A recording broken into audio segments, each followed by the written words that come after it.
Acesta e volanul la mașină. 3 proști au rămas împotmoliți. 1, 2 și al 3-lea prost la volan. Acum ieșim afară. Unde bineînțeles că plouă. Plouă. Aici este mașina rămasă. Un prost claxonează. Mai ieșim la vară.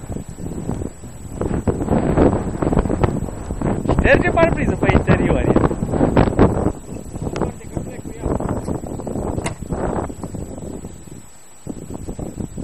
Aici e puțin pământ la roată. Un comunist în față, Merlin, Shaolin, ia uite, îl face cu mâna. Stop filmare.